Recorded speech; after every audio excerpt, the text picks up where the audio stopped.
It's just layer upon layer upon layer of complexity here that you have to navigate to come to this beautiful decision of, should we bring life into this world? And this is why, people go very absolute about this. It's either on and off, and it's easier to be binary about this than do the work and think through the emotional layers as well as the financial numerical layers that go into ultimately making a pretty big decision. I'm Kelty McGuire, and you're listening to the Kids or Childfree podcast. Hello and welcome to the Kids or Childfree podcast. We are kicking off a brand new season today, and we have a couple joining us to kick off season 7 of the Kids or Childfree podcast.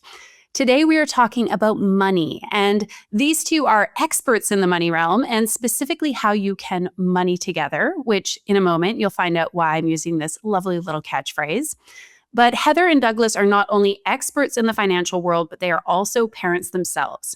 And so today, we're going to be talking specifically about finances, money, and how we plan for and think about this decision of having a child or not when it comes to the financial side of things. So allow me to give you a little introduction to these two fine folks. First of all, we've got Douglas Boneparth, who is the founder of Bonafide Wealth, a wealth management firm in New York City. Douglas is recognized as one of the nation's most influential financial advisors and serves on the advisory councils for CNBC and Investopedia. He has been featured in the New York Times, the Wall Street Journal, Barron's, and more. He's also a CFP board ambassador for New York. We're also speaking with Heather Boneparth, who is used to wearing many hats. On her first maternity leave, she co-authored the couple's first book on helping millennials achieve financial freedom. Since then, Heather has become a rising voice at the intersection of love, money, and family. She's written for CNBC, The Skim, Insiders, Scary Mommy, and more. As a lawyer, Heather spent more than a decade in the insurance industry before joining the family business as Bonafide Wealth's Director of Business and Legal Affairs. Today, we're going to be talking about Heather and Douglas's new book called Money Together, hence my little catchphrase at the beginning of this intro. Money Together, How to Find Fairness in Your Relationship and Become an Unstoppable Financial Team. This book talks about how couples can approach money with greater fairness, sustainability, respect, and love. And we are going to be putting on our kids or child-free decision lens, if you will, as we talk about this book and this big decision about whether or not to have kids and how money intersects with this choice. Douglas and Heather are a lot of fun, and I cannot wait for you to tune in for this conversation.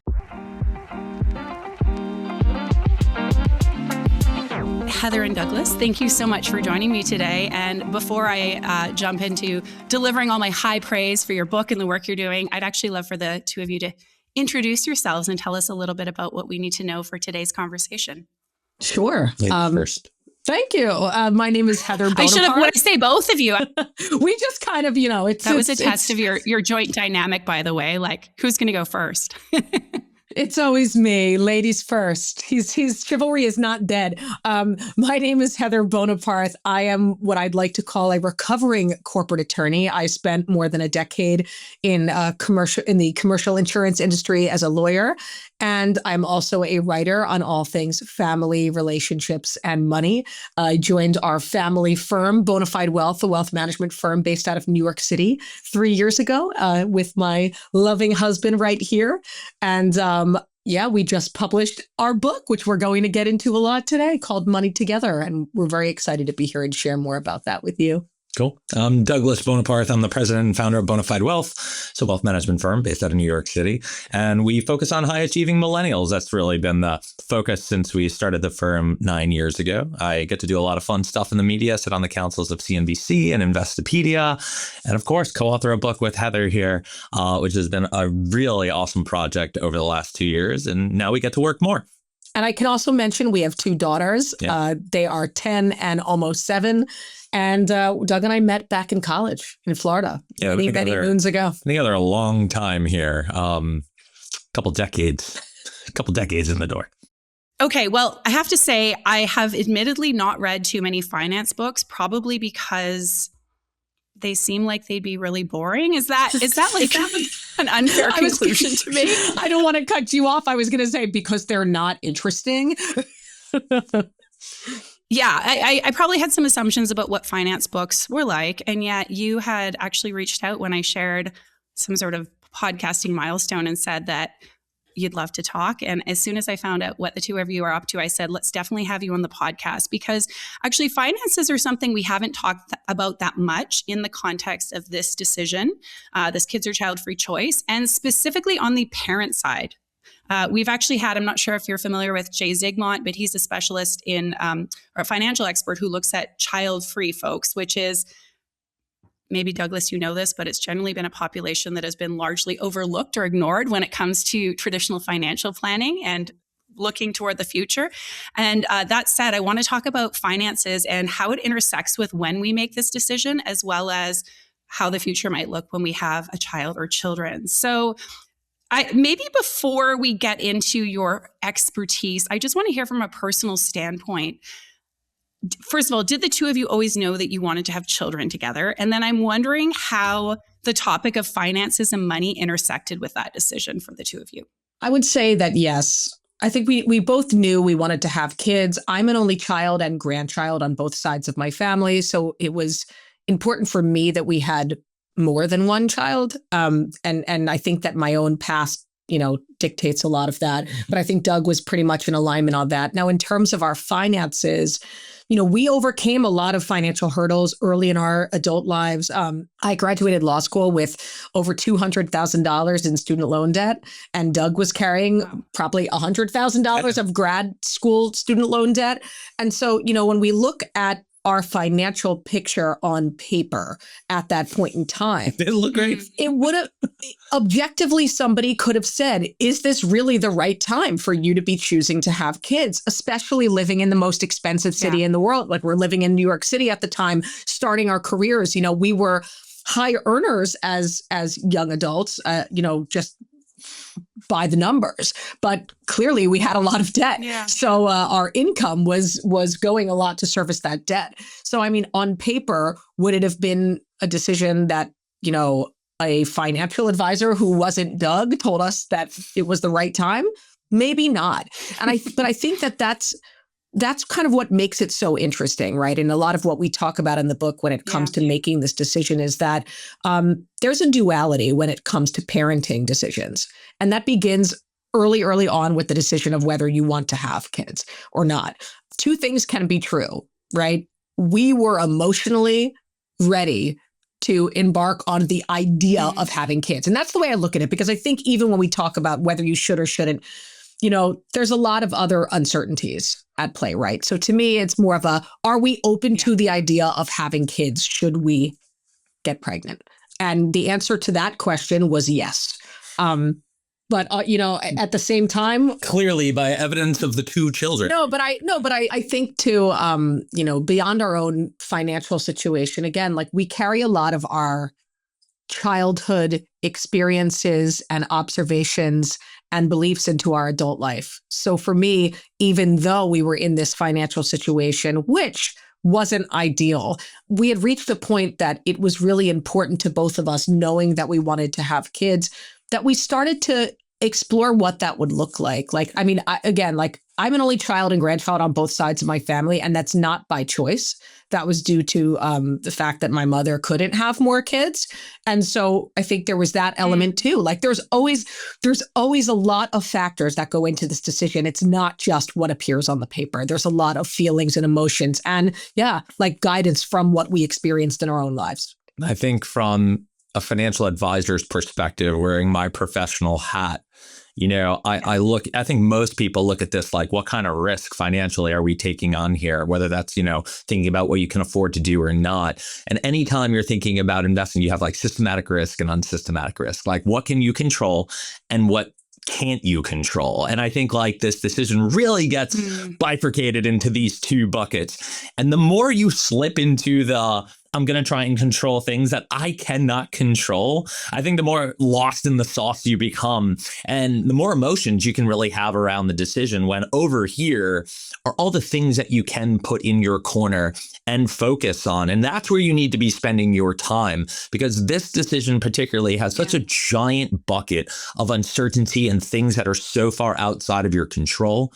The depth of the decision reaches into where you see yourself in the future and the bets you're making on your careers, on your relationship. So it's so dynamic. It's so difficult at times, especially when you focus on the stuff that you can't control, which is why when we talk about this from a financial perspective, we're really trying to dial in to what can we mitigate now? What can we gain our control around? What can we lay out? What expectations can we set that are based in reality?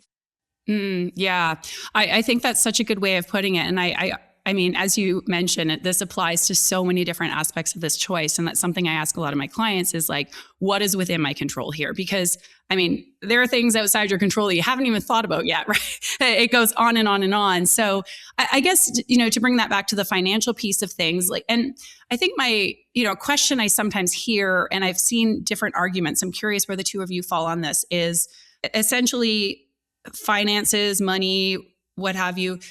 It's very important we take this into account when we think about having a child, because we want to make sure this child is well provided for and that there's not undue stress in the family home, et cetera. Certainly, I'm sure you talked to, and I know many people who had difficult upbringings as a result of financial duress. And then on the other side, it's like, how can we make a decision about having a child or not?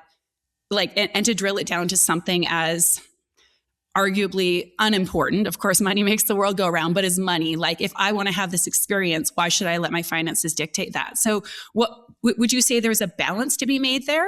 I'm curious what your thoughts are.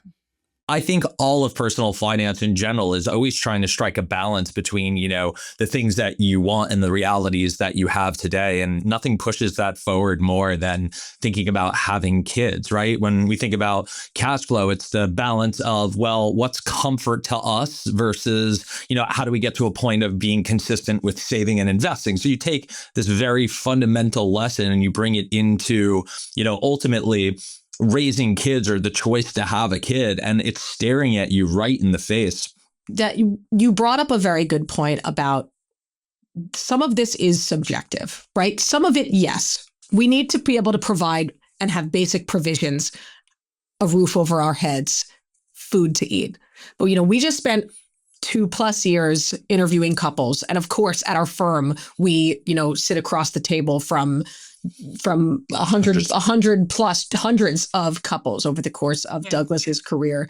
And I think what is enough to be able to do this is really a subjective question that has to do a lot with your own definition of what you want your lifestyle to be. Like, we interviewed, even just for the book, we interviewed couples who are clearly close to, if not in the 1% of earners in the country.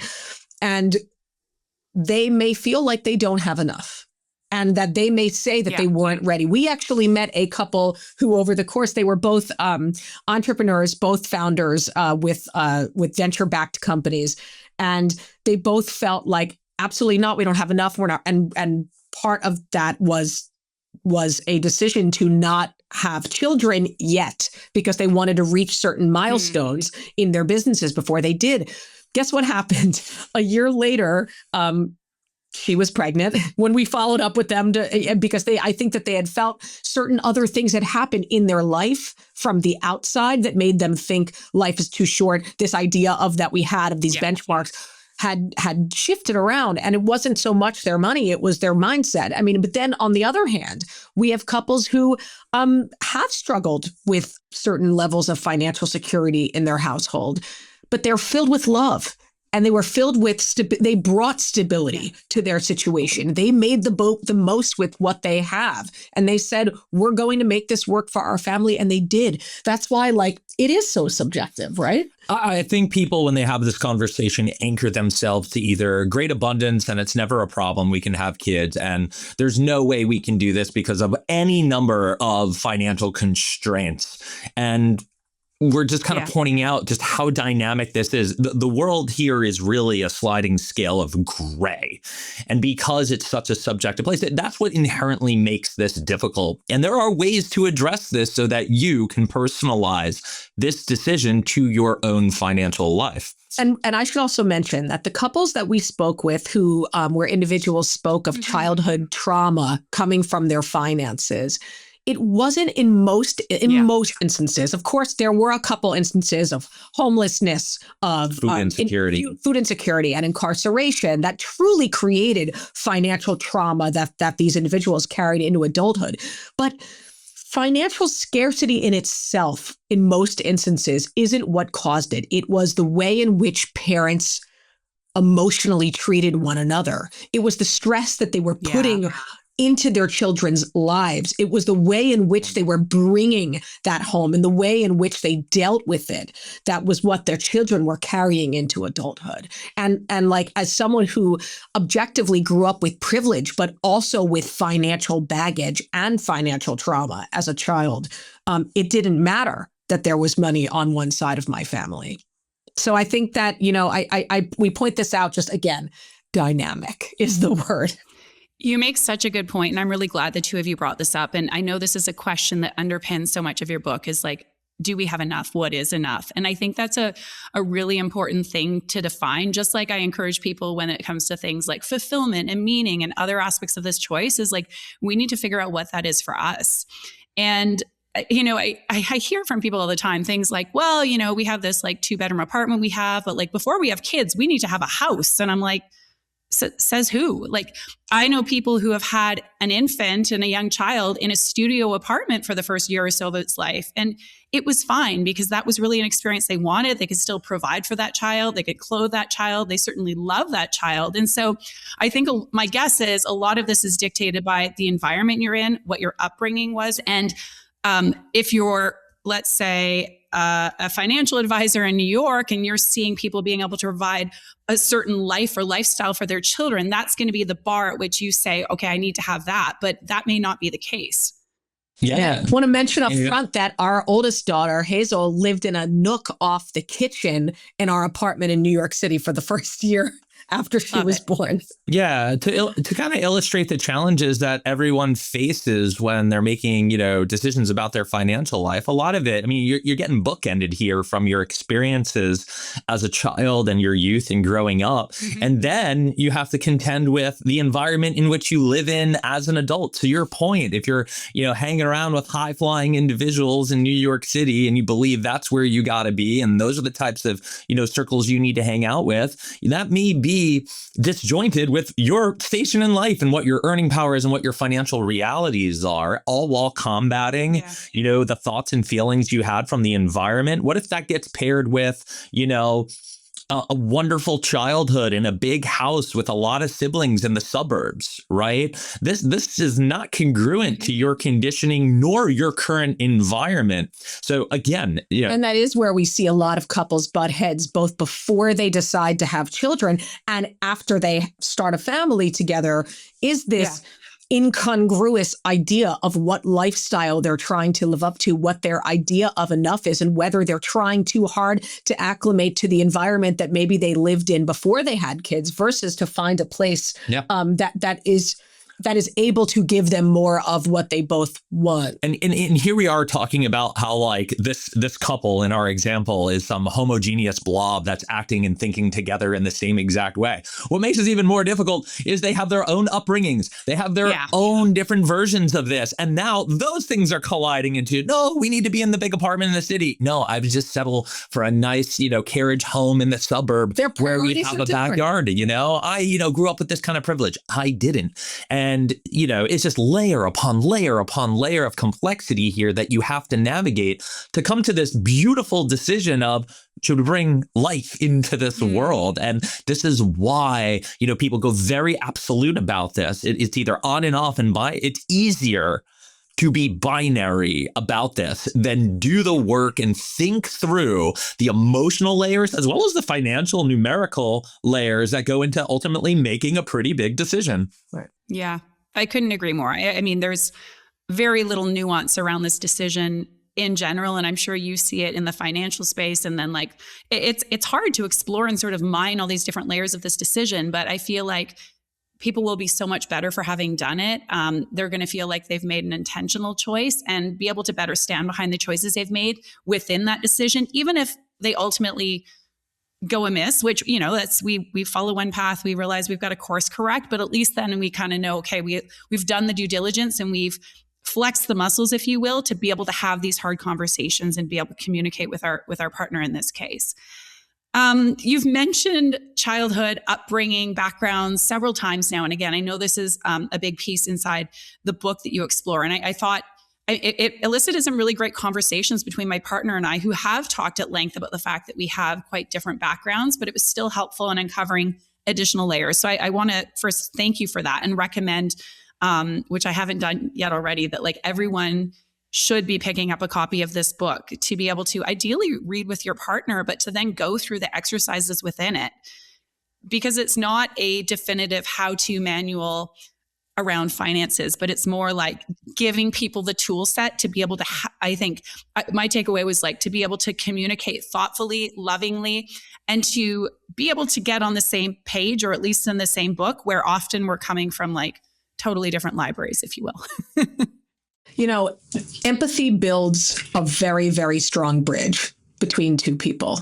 And when we can focus all day long on the numbers, but if you don't understand more to what's going on in your partner's heart, in your partner's head, you're not going to be making decisions that really account for what both of you value, what both of you want, what both of you need. And so when we embarked on this book, you know, there's 1,010 steps to financial freedom opportunities out there between content and books. And that's we live in such an optimizing society. Like, here's the 8 things you have to do to succeed.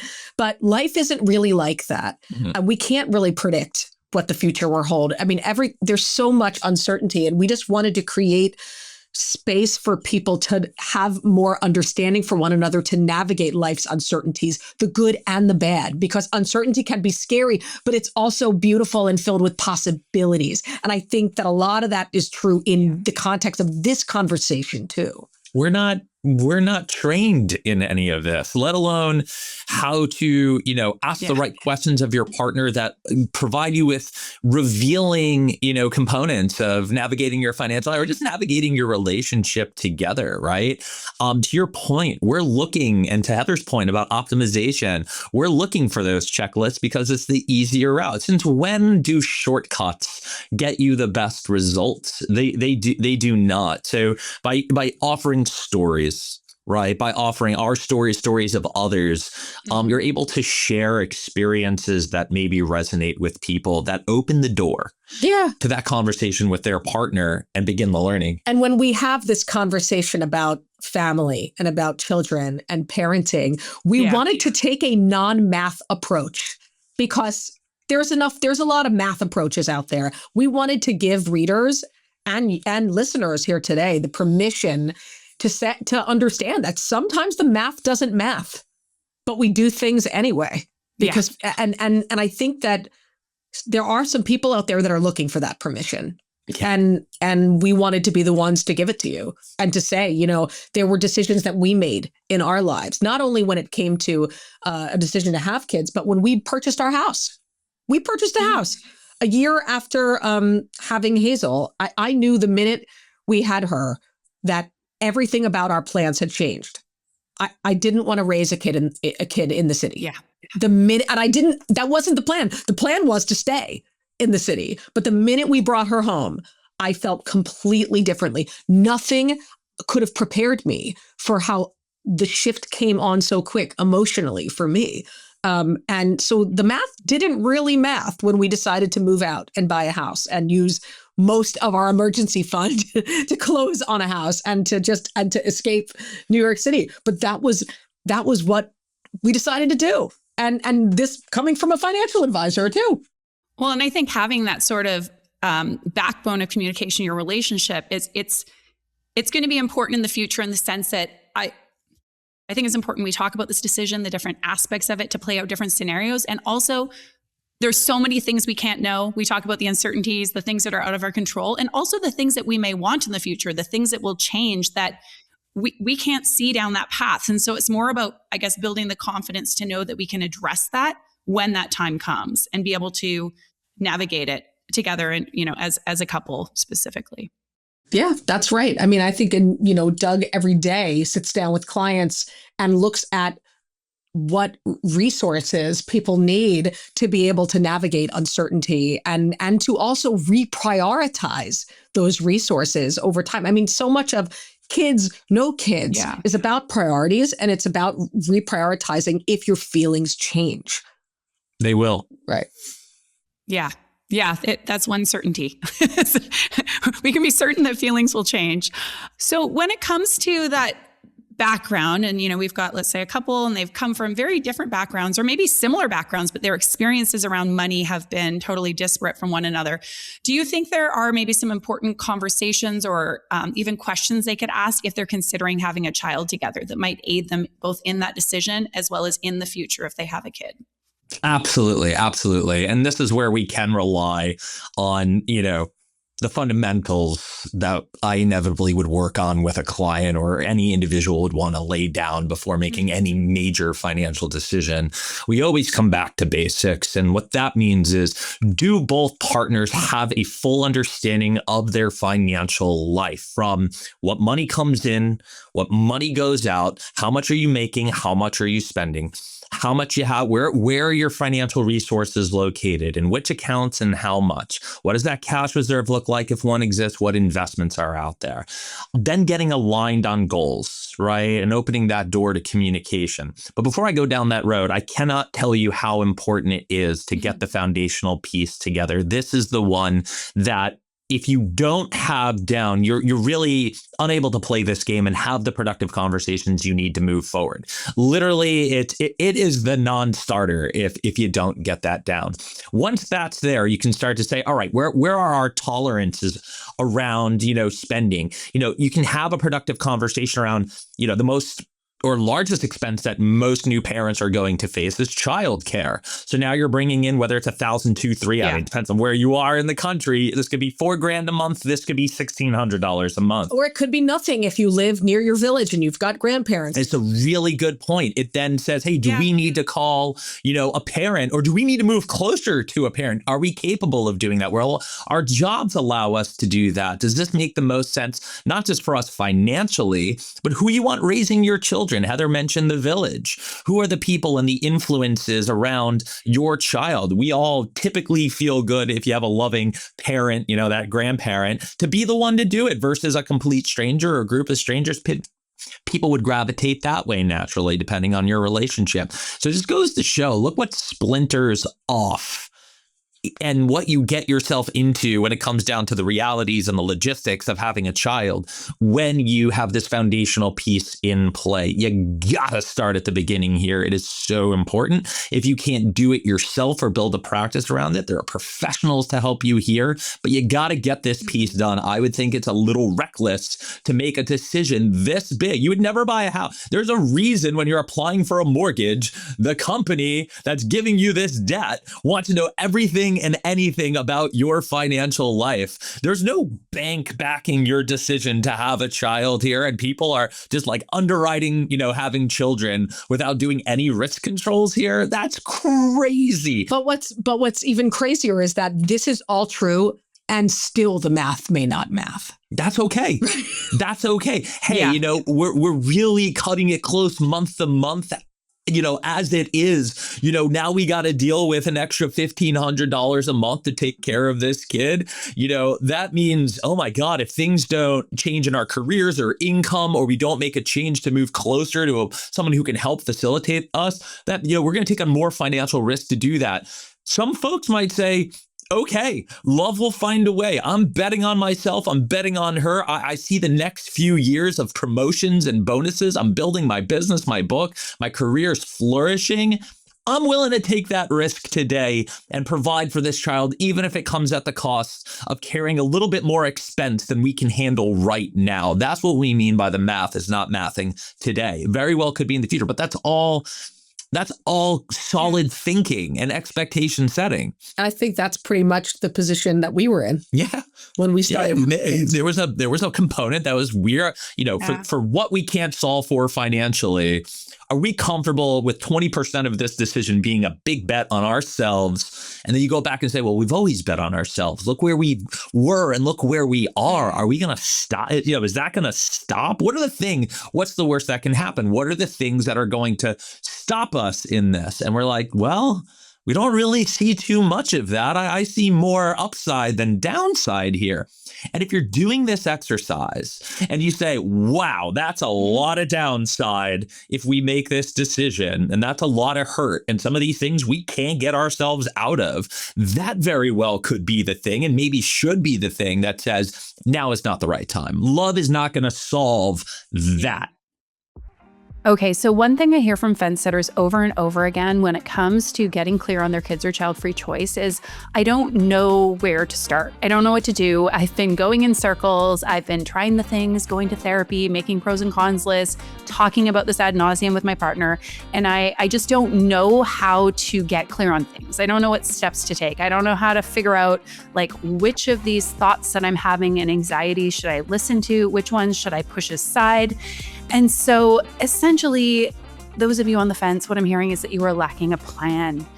And if you are one of those people, you know you're on the fence, you know it's been some time trying to figure things out on your own, and you want a step-by-step process to follow to help you get clear on your kids or child-free choice, you are in luck because our Kids or Child-Free group coaching program is back for another session. We're going to be kicking this one off on January 21st.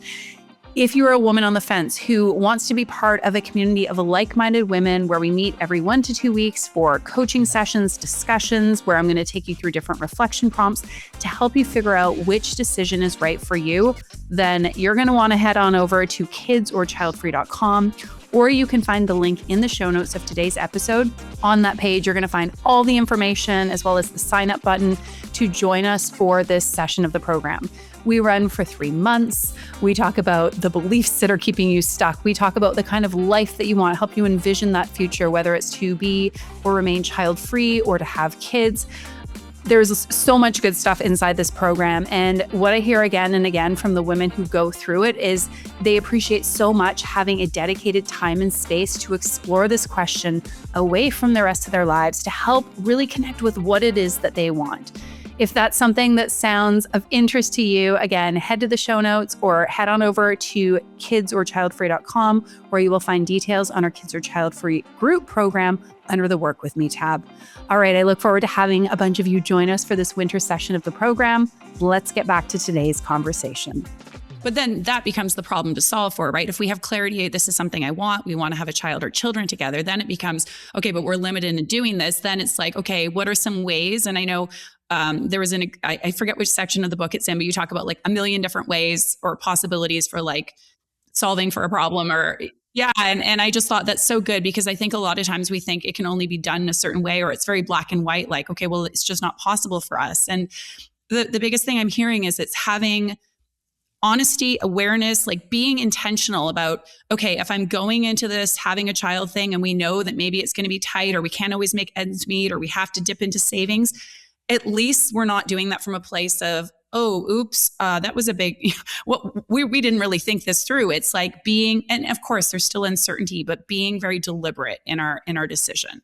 What you don't want to do is react without having ever thought through what those various outcomes could be. The more thought you put into them, the more you can at least not even just plan, but just position yourself to accept that if that is the outcome that ultimately happens. I mean, I look at even taking this away from the child conversation for a second. I look at my own career. When I graduated law school at the end of the Great Recession, I always wanted to be a writer. I was a journalism major in undergrad, and I really wanted to use my words to tell people's stories. And I thought that becoming a lawyer would be how I did that. That wasn't really how it panned out right after law school. I couldn't get a job. I ended up in the insurance industry for more than a decade. But I got here. And then look, here I am almost 15 years later, helping people, telling people stories, using my law degree, using my journalism degree to help people and tell my story, my own story along with it. I got where I wanted. It just looked nothing like the way that I thought it would.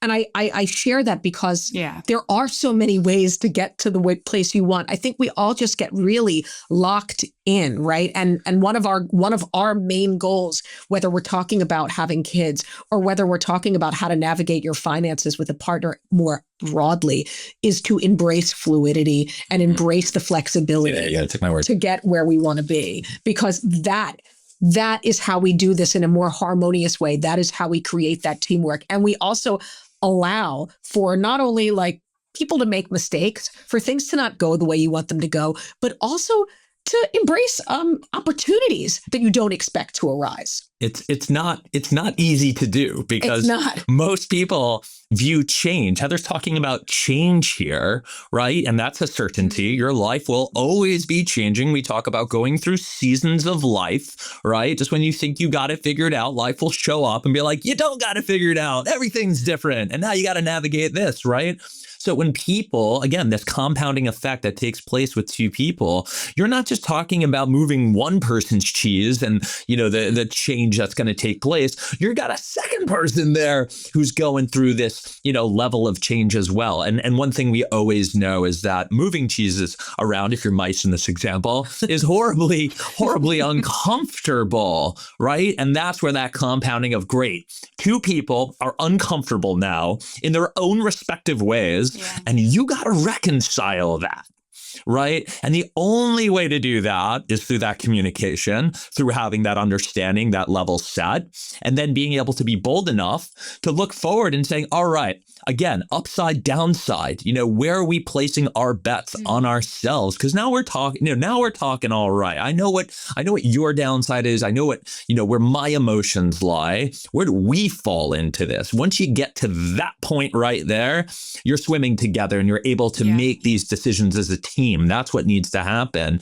And we just talked about, hey, maybe it's going to be super uncomfortable, but you're going to do it. Or, hey, this can work. Let's execute. Let's get to it. Okay, so let's assume that a couple has decided, like, we're doing it. Maybe the math is mathing, maybe it isn't, but they have a child. One thing that comes up, almost immediately, of course, is like, what is the arrangement of who's earning money in what capacity going to look like, especially in the early days of having a child? And we know that historically it's going to be mom who is home, but of course that's not going to be the arrangement in every household, depending on the couple, et cetera. But I want to talk about this because that, first of all, can come with a huge identity shift and loss, aside from the identity shift of becoming a mom, but I am not earning or contributing in the same way that I'm used to. That, of course, can shift the responsibility and this pressure to the person who is working full-time, let's say, or more than full-time. I'm wondering, like, how do you, first of all, suggest couples go about having these conversations and also getting on that same page? Because I can remember when Chris and I, my husband and I, were talking about having a child or not, I said something to the extent of, well, I probably wouldn't want to take a prolonged period of time off, or that I would want to return back to work in my business. And he said, well, I love this idea of having my partner being that stay-at-home parent with my child. And it's like, oh, okay, well, that's something we definitely would need to talk about. And, in our case, we ultimately decided not to have children, but there's a lot that can come up again for both partners, but also as a couple. And a lot of this comes back to what you talked about in the book around contribution and what we bring to a relationship and to a family. But I'm wondering if you can speak to that. And I'd also love to hear about how that conversation looked for the two of you when it came time to have your children. Sure. My career has always been incredibly important to me, maybe too important to me, because I think just given my background and how I was raised and what I experienced, and what I watched my own mother go through as my parents, got divorced when I was around 13. And my mom had stepped back from her career for many years to take care of me and had to start over again. And how difficult that was for her. And that wasn't something I wanted for myself. And I don't think that was something she would have wanted for me either. And, when it comes to deciding, like making these decisions about whether a spouse, more often than not, a woman, either way, let me say this, either way, I think women are very often penalized for becoming mothers by society, in the workplace, and at home. And oftentimes, I think women are made to feel, because of these societal failures of women, of mothers, women are often made to feel like they're making decisions when they're not really making them. And I'll give an example of that. I experienced adversity at both of my jobs after having our children. At one point in time, big cases were taken away from me. at work. And it was, oh, well, but things just reshuffled around where you were out on leave. And, this is what was best for everyone. There was a lot going on. You come back to it and you start to ask yourself, is it me? Was that really true? Is this a place that I can grow anymore? Is there a place for me to show up here as my full self, as a mother and as a lawyer? And to try and redefine, like you had mentioned earlier, like redefining your identity to make room for this new facet of your life is an incredibly difficult thing to do as it is.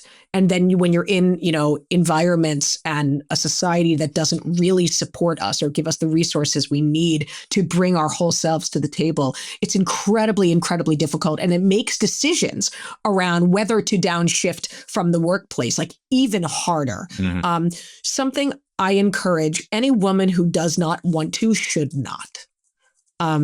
Should not. And it shouldn't be limited to when you're making that decision. You should not be comparing your salary to the cost of childcare, because that is not an apples to apples comparison. It's a false equivalency. It is a false equivalency that discounts the growth that you are potentially hindering in your career in the future. Opportunity cost. And so, yes, it may be true that, again, the math may not math for a couple years there. I've seen it happen where folks have to send young babies to infant care and it's incredibly expensive. And maybe they are, in the education field, or they're in a field where teachers should earn more money, period. But maybe you're not earning as much. Absolutely. And it doesn't and it doesn't really make sense, but you don't want to step away from your career, so you shouldn't. I think that that's an important point to make up front. And then the conversation becomes about expectations, like the one you had with your husband, Chris, about saying, what do we want? What do we both expect for this to look like? What are the roles and responsibilities going to be? Because our definition of contribution is not just who's contributing what income to a household. It's how are we going to care for this child? What are all the different ways we are going to provide for this child? And that doesn't just mean financially. That means, how are we planning to define labor? How are we planning to create a circle of care around this child? Because it is a circle of care. It is not a mother's responsibility alone. I've seen in practice good expectation setting look like, I'm not leaving my job. Here is how we are going to solve for this. We're going to get the care we need. We're going to, someone take a step back, someone take a step forward. I've seen good planning result in no one having to take a step back from their jobs, specifically mothers. And I've seen good planning result in just that. Like, hey, this is a time in which, I do want to be fully engaged in parenting or fatherhood and motherhood. And here's my plan for getting back into it. And I've seen them grab the reins again and the roles reverse as the kids get older and more self-sufficient. I've seen women say, I'm now going back into it. And I've seen them out earn their spouse by but the thing that either path had in common was the fact that they sat down, communicated, and set expectations over, despite all the uncertainty of these early years of raising kids, turn into, hey, this is what the next few years may look like. And they've executed on that. Where it falls apart is when those conversations don't happen and those expectations aren't set. That is where people build resentment for what they've done or the situations that they felt that they were put into when they think about their careers and raising kids. And when the lion's share of the emotional, physical, and mental labor falls on a mother or a caregiver for a prolonged period of time, what happens is they lose themselves. You lose yourself into your children. You lose yourself into the relationship. You step away from the things that allow you to keep improving your own personal human capital. And one of the most important parts of why we focused on this in this book, and when we talk about building equity and how to not lose yourself, this is the original. Actually, this is kind of interesting for listeners. The original title of our book was supposed to be called The Merge. And over the course of researching and writing this book, we both felt that was the exact opposite of what we wanted to happen. It is very, very important that you maintain your sense of individuality. And that's not just on a personal level. That's on a human capital level. So regardless of whether you are in a season of life where you are caring for your kids, you need to still be doing things to improve your own life, to stay tapped into your own community, your own connections, and to be growing, whether that's growing financially, growing emotionally, growing professionally. Just because you've taken a step back does not mean you should be foregoing all of that and leaving it all to the kids. It's incredibly important, regardless of the decision that you make.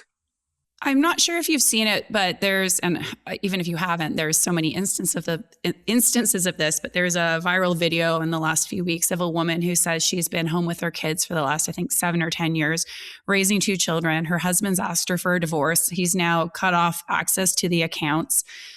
She doesn't have her own means of paying for things, of course, financial abuse to the nth degree. But I'm wondering your thoughts on how does a parent and the co-partner who stays at home for a prolonged period of time, how can they protect themselves from this sort of financial, fallout, if you will? Is there something you would suggest setting up in a relationship if one person is not going to be earning for a prolonged period of time? So this is underscoring why you need to be tapped into your financial life.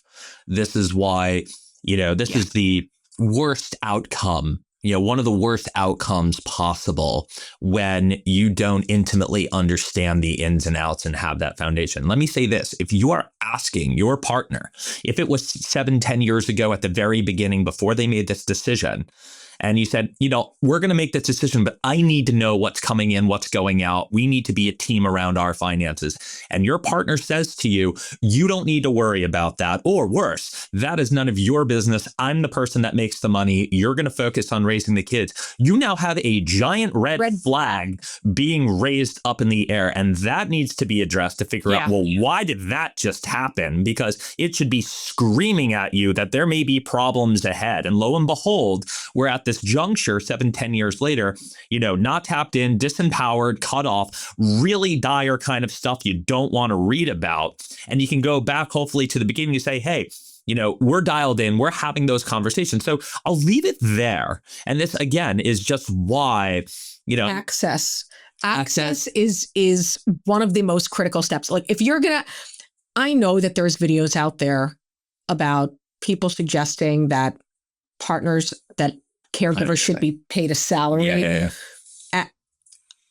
That's really not how we operate. I don't just mean we. I mean, that's not something. That's not a solution to the fact that in that situation, you go back to the same issue.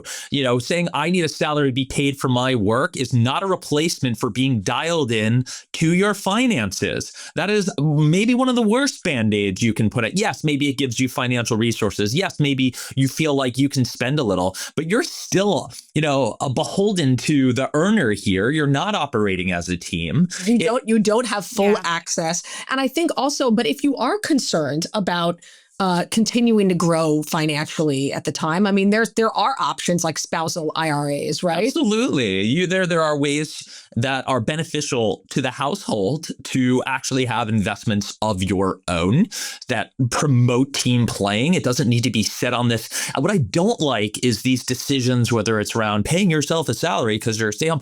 I don't like what it's predicated on, which is a lot of times the fact that this is not going to work out. That, I think it's predicated on the fact that this is not all our money. That's what it's. So that's the piece of it that I have a hard time with. Operating in silos, that this doesn't bring you together. It leaves you still independently there. Again, Heather brings up a good point. There are things you can tactically do in your financial life to make sure there's greater fairness with who owns what. But at the end of the day, are you operating as a financial team or are you not? And if there are things that are literally preventing you from doing that in your relationship, you need to tackle that immediately, because the last thing in the world that you want is 5, 7, 8, 9, 10 years go down the road. You're left in this position with a bunch of resentment. That is not the way. We want to avoid these situations. And it's probably the biggest and most passionate part around this project for me is to prevent the bad outcomes. A lot of the reason for me that we wrote this book is because I was seeing that in the industry. It's terrible outcomes. People who are disempowered, disconnected, have no ability to navigate their own lives. And it's not just divorce, but it's what happens if your partner unexpectedly passes away. What happens if they become disabled? There's again many outcomes that become a lot worse when you're tapped out of your finances. But it all begins with access and about thinking about this as our money. Someone who we interviewed for the book, who is a wonderful expert in the space, Neha Rush, said, your marriage is an interdependent organization. And I love that. And so I think that that's the way you have to think about it.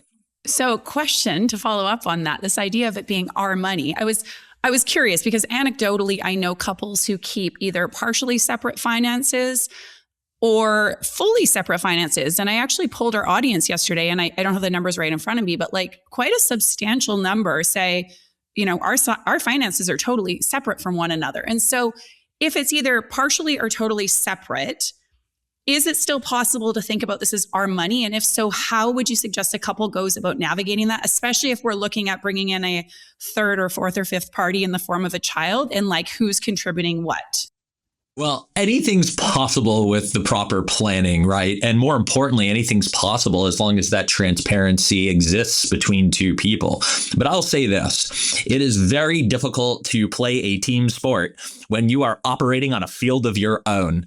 I would like to think that most couples have joint financial goals and things that they want to do together. Good planning can obviously take siloed resources and show you what it's like when you pull them together. But right there, you're bringing them together to create this picture of what life looks like when you have financial goals. So I will say this, it does not, from a practical standpoint, from a planning standpoint, it doesn't scale as well. And when I say scale, I mean building it through life, navigating life. It is inherently more difficult to do it, not impossible. You do you, right? I've learned this long ago in my career. If there's a way that's working for you and we can create a pathway there and everyone's communicating around it and there's transparency, great. Let's try and make that happen because that's what you want, not my money, right? But and to be very specific, it is okay. And I think what you're trying to say too is like, it's okay to have a joint pool of funds and to keep individual accounts. Oh, yeah. That is okay. Once again, people operating in extremes here, like everything's joint.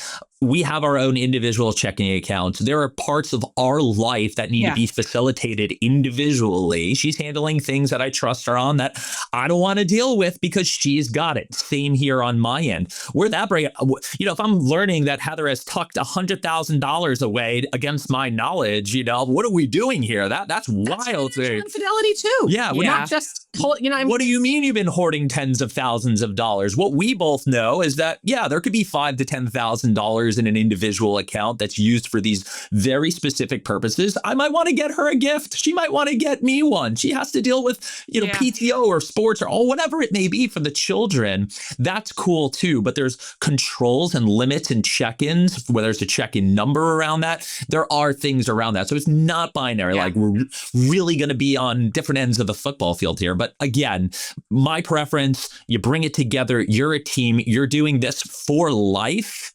It's going to be a lot easier and more practical for you to play more of a team game than, operate individually. And you're not wrong for pointing out that it is very common for women, especially when they downshift from their income earning days, to feel less free to spend. They just feel that way. Yeah. I felt that way when I gave up my 6-figure salary to even join the firm. I was working. I am working, but I felt that way when I gave up that paycheck.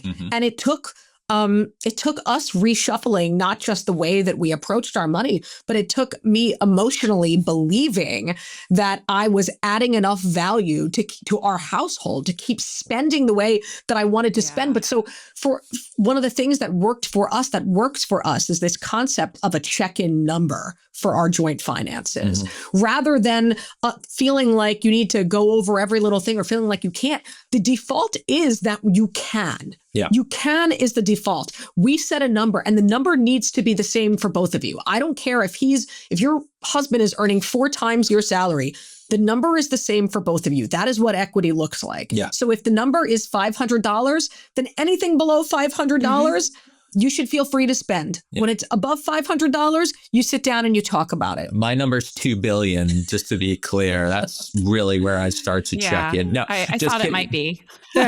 just kidding on that front. But I just want to point one last thing out, because I know there may be more questions here. Is, these are tactics. These are tactics and things that you bring into your life to, make sure the team game you're playing around, your money works. At the end of the day, those tactics are married to a practice. Okay, they're married to the thing that ultimately creates the team play, which is the work that you're doing on a consistent basis in order to get to a fluid communication between the two of you. That is, all these tactics are great. But when they're married to, again, a practice, repetitive process of you guys working together, whether that's your money date, a quarterly check-in, that is how you get the results that you're looking for and can design whatever financial landscape you want for your household. Sorry, I have one more thing to say. This is what sometimes we just. You can say as many things as you want. Douglas is out of things to say, though. He's not allowed. He gets no more. He's not allowed. Usually it's me. I'm in the timeout corner here. No, it's good. We've had a rough week. But if you are uncomfortable with this, if you feel as though you cannot trust that you have full access, you cannot trust your partner to be in a objectively more financially powerful position because they are earning the only income for the household, and that creates an environment where you are gravely concerned about your financial agency, then I would ask you to rethink whether you should be stepping away from the workforce. I would say maybe it's more appropriate for you to downshift. Maybe you should consider part-time work, fractional work, to still be growing independent wealth of your own. If this is something that you do not trust, that you both are truly on the same page on, that you don't fully have access to, that you're not aligned about what it means to provide, that your expectations aren't set about division of labor, and that you're worried you're going to end up holding the lion's share and that it will disparately impact you in the long term. If these are things that you worry about, a salary from your spouse isn't going to fix it. These are things that maybe you have to revisit the initial question. Why am I stepping away? Yeah. And I would say there's possibly some other things that are going on there in the relationship as well that needs to be discussed. And I'm not saying that we should just hand over the keys to our partner and inherently totally trust them indefinitely. I think we as individuals need to make sure that we are safeguarding ourselves and planning for worst case scenarios. As you mentioned, Douglas, it's not just worst case scenarios in our partnership with if we have kids or not, but just, am I going to be okay if something does happen to my partner, if this relationship does end in divorce? But I also think just some of those examples you gave, Heather, indicate there probably could be some other things that are going on in the relationship if the respect isn't there for the work that you're doing, in raising children or the load that you're taking on. And saying I'm just, I'm going to work more, for example, or I'm going to downshift or do part-time, it doesn't mean those other problems are going to go away. I wonder if it could just also serve as a bit of a Band-Aid. No, it might. A lot of it serves as a Band-Aid. Sometimes people need Band-Aids. They need Band-Aids for time to figure things out. I look at, there were a few couples that we interviewed, some really high achieving, high voltage couples, like a doctor and someone in finance, married to one another. They both work all the time. And I'm sure we've all seen it in our own lives. The Band-Aid for them, neither one wanted to give up any of their time for their kids, but they wanted to have kids. So they delegate a lot. They outsource a lot. They pay a lot for a lot of services. That's a Band-Aid. They haven't had the conversations that they probably need to have about that there might be a time that, but you know what? And I'm not saying that the Band-Aid is right. They still need to have the conversations, but they haven't yet. And I think when we go back to this idea about trust is earned. You're right. You shouldn't just assume. The default isn't always trust. Trust is earned. Trust is earned through conversations like the ones that we're encouraging people to have through the book, through understanding more about your partner, understanding more about their past and their goals for the future, and having empathy for where they come from. It's earned. I find a direct relationship with people who built a practice and communicate, and the lack of worries they have around some of the things that we're talking about. They don't have those concerns. They've been addressed. The expectations have been set. So, for me, you can say no duh, but that's the point. That's the point of doing all of this. So we talk just bring it full circle. No duh, but a lot of people don't do it. The buckets of what you can control, going right back to where we started. What you can control, what you can't control. If you can objectively look at the bucket of what you can control and you have not done everything in your power to try and control those things because you can. If you're like, hey, we only did half of it, no wonder you're still worried about this thing. No wonder you think you need a salary. You didn't do the work. But that's why problems with money are so recurrent in relationships, because it is really hard to do the work. And it is easier to put a Band-Aid on the situation. It's insidious because you do the work, you get caught up, you're good. You're good for that season of your life. It's going to push you into another era where you got to do the work again. And if you haven't caught up, you're now compounding the confusion and the frustration, and you're drowning and trying to gasp for air like me here rambling, right? That is why it's so important. It's why it's so difficult, and why the best time to start this was yesterday. And the second best time to start it is today. Well, I know that everything you've shared today, I mean, we've been talking about this prospect of having children, and some of the, of course, discussion's been unique to that. But what the two of you suggest, I think, is going to be of critical importance to any couple as they navigate their kids or child-free decision and far beyond. And so I am wondering, as we close out today, if you have any final words you'd like to share, or anything that we haven't talked about that you feel like is important around this decision. I'll just underscore what Douglas just rambled on about, which is that this is a practice. It's a practice. There is no one size fits all solution and there's no one size fits all answer to this super hard question. But it's a practice that you build over time in terms of the way that we speak to one another, the way that we work through hard decisions. And so you can't expect to be great at it overnight. There might be some painful conversations to get to the right answer. You might say the wrong thing. You might do the wrong thing. That's okay. That's okay. My grandfather always said, when it came to having a family, that love will find a way. And I always kind of laughed at that, because Grandpa didn't have multiple six figures in student loan debt when we were thinking about having a family here. But thanks, Grandpa. But he is not wrong. As long as everything we've been talking about here in building that foundation is in place. Do not sleep on the fact that your heart, your love for bringing a child into this world, whether you do or don't, but if you choose to do it, love is a huge component of what you're ultimately offering this child or children. But do the work so that love can give love the opportunity to find its way. It will never do that unless you do the work to allow it to happen. Thank you. I mean, I'm not a parent, but I couldn't agree more. We need both. So tell us, where can we find you? Where can we buy the book? We'll make sure to include all links in the show notes for today. Sure. Money Together is available anywhere you buy books, but also if you'd like to listen to it with your partner, you can also find the audiobook at Audible or anywhere you highly listen to recommend. books. Thank you. We also write a weekly newsletter called The Joint Account, which is all about couples and money. That's over on Substack. You can find that at readthejointaccount.com. Our firm is Bonafide Wealth. That's worth mentioning too. And Doug and I are available on social all the time. We're perpetually online. He's at Doug Boneparth. I'm at Average Joelle. Yeah. If you loved this or even hated it, check it out. We all have to hate follow people, right? You can hate follow us. We're down for it. It's been wonderful. I do not discriminate the reason you're following me. Yeah. No, it will be a joy follow. And I wasn't aware of the Substack, so I'm definitely going to make sure to subscribe and check that out. Thank you to the two of you for coming on. I can only recommend that you check out Money Together. I did listen to the audiobook. Chris and I are working through it still together. I've finished it, but I was like, we got to get, I don't know if the two of you find this, but saying we're going to get through this thing together. Yeah, there's the book. Amazing.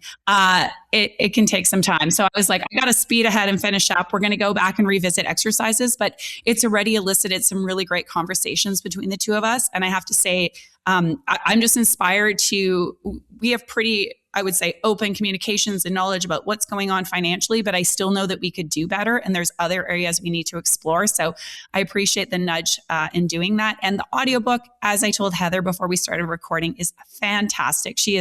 I think she has a secondary career option as an audiobook narrator. So. Yeah.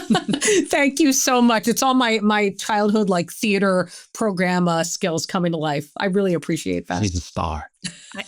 I did a bit of that as well. It came in handy. Well, thank you two. And we wish you a wonderful rest of your day. Thanks for having us. Thanks. Thank you for tuning in for this episode of the Kids or Child Free podcast. Now, I have a few new goodies for you over on the free resources page, which you'll find at kidsorchildfree.com.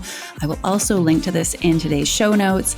And the new resources that I've added are a podcast episode, a secret podcast episode, if you will. It's a recording that I made prior to launching the Kids or Child Free podcast. And it's actually a very personal share of mine related to a situation that happened with a friend of mine. And it really talks about how triggering this kids or child free decision can be. It's vulnerable. There may or may not be a few tears shed, and it's available exclusively when you head to the free resources page and sign up for it at kidsorchildfree.com. The other resource I recently added is the replay of the event we had earlier in the spring, which was the Between Friends conversation I had with my friend Lauren Grant, who is a filmmaker. She is a mom.